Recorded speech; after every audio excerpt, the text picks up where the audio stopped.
السلام علیکم ورحمت الله وبرکاته. عزتمند مونږ بنن تاسو ته د نفسیاتي خواهشاتو باندې د غلبې دپاره یو مجربه وظیفه ذکر کوو. خو د هغې نه وړاندې که چېرته تاسو زموږ په چینل باندې نوي یې، زموږ چینل سبسکرایب کړئ او د نورو ملګرو سره یې شیر کړئ.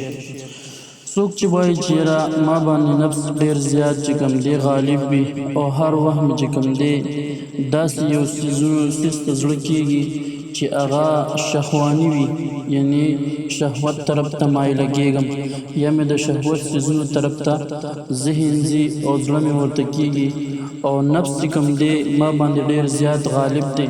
د هغې دپاره مونږ یو دوه ټکي ذکر کوو چې ډېر زیات مجرب دي او ډېر زیات مؤثر دي. نو انشاءالله کوم ملګري چې وایي چې مونږ باندې نفس غالب دی، نو هغوی دې دا وظیفه ځان له شروع کړي. انشاءالله د دوی نفس به په دوی باندې مغلوبه شي. الملک العزیز، الملک العزیز د دې ورد د سحر او ماښام کوي. مخکې وروسته یې درود شریف کوي او د درود شریف نه پس بیا دا الفاظ وایي. انشاءالله د دوی دا نفس به چې کوم دی د دوی په قابو کې راشي.